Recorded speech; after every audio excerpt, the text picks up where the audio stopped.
How long do you need to be with someone before you feel sure about them? Posted by you/Griselda. I've been seeing this guy for a few months now, and I've been unsure about whether we're right for each other in the long term.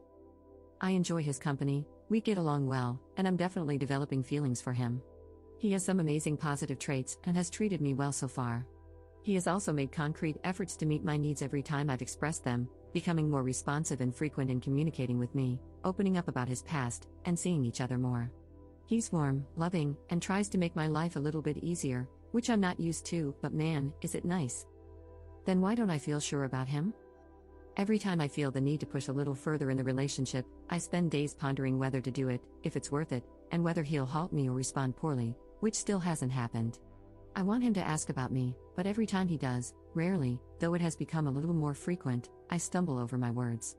I'm used to having very close friends with whom I have deep, long, sometimes existential conversations, and it's just not happening with him. When I don't see him for a while, I start feeling like he's a stranger, and then that feeling goes away when we meet, only to come back later.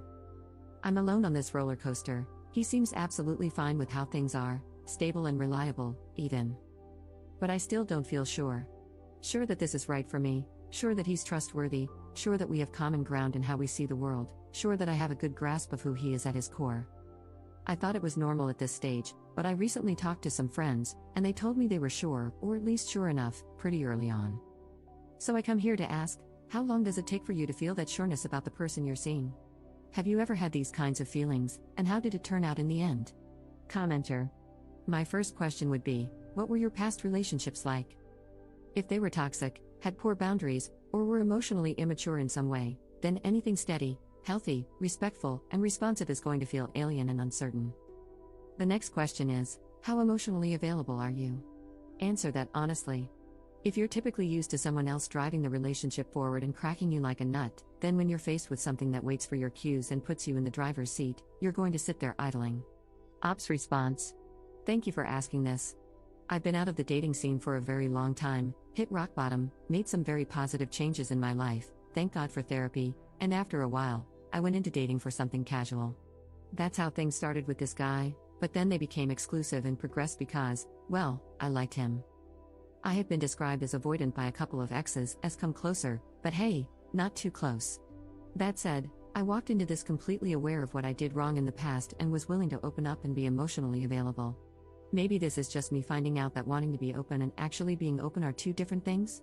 I'm okay with doing that, but it feels like I'm waiting for some kind of cue from him that he'd care to know more about me, and I'm not getting it, I think.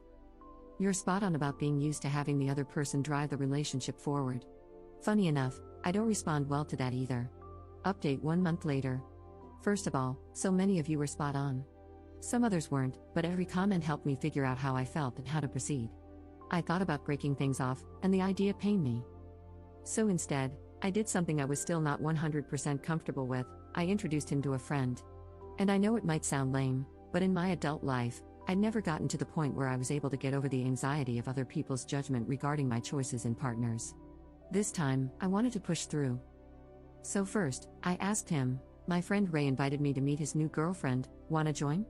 I was sure he'd come up with an excuse not to, but instead, he agreed right away. He checked more than once about the day and time because, in his words, I don't want to be late and embarrass you in front of your friends. I was expecting to be struck by some huge flaw of his that I hadn't noticed before, but instead, he was lovely the whole night. He insisted on paying for drinks. He got along well with Ray and his girlfriend. On our way back, he said Ray had told him something along the lines of, Op is a nice person, and I can see she's found a good guy, so cheesy, and he was so goddamn happy to have received those words of affirmation from someone so close to me. I could see it. I realized he had known for a while that Ray was my ex, and he had never expressed jealousy or controlling behavior. Instead, he said, I can see you're happy around him, and I'm glad you have such a good friend. And he meant it. Then it clicked. I realized I had been expecting the worst from this poor guy since the day I met him, and all he had shown me was kindness and care. The more I grew to like him, the more I panicked and thought the whole thing was destined to turn sour. Based on what evidence? When a condom broke and we had to discuss what we do in case of pregnancy, and I was afraid his religion would make him rule out termination, he took my hands and said we'd do what I wanted, and he'd be there either way. When I got the chance to land a big new client, he asked me about every development and said he was sure I'd get it because I'm smart, capable, and hardworking. When the handle of my fridge broke, he fixed it. When I first told him about the reasons I've been in therapy for the last 2 years, he was warm and accepting. He asked when my birthday was 2 weeks after I met him. He's asked to meet more of my friends. When his health was acting up and I was worried that if something happened to him, I'd never know, he gave my number to one of his friends and told him to contact me if he was ever in a situation where he couldn't. He has cooked for me and made sure I have enough leftovers to bring to work the next day. After our first few weeks together, he kissed me on the eyes, and I jokingly told him what my mother taught me: when you kiss someone on the eyes, it's the last time you'll see them. He has never done that again. That's the evidence I had that made me so distrustful. I did it all on my own. I felt like such an idiot. I was such an idiot. But after that night, it just clicked. I was relieved. I took a deep breath and relaxed. And it worked like magic, everything fell into place. We're going out more. We're talking more. I can actually fall asleep next to him. A few nights ago, we were joking, and I told him, by the way, I think you're my boyfriend now. No answer. If you agree, I added, almost ready to retreat and pass it off as a big joke. He laughed and said, you were my girlfriend since the first night I spent with you. Not a hint of resentment. It made my heart ache. That's it, I still don't know where this is headed, but I'm okay with just letting it play out and living in the moment. But at least now I'm sure this is the person I want to be with right now.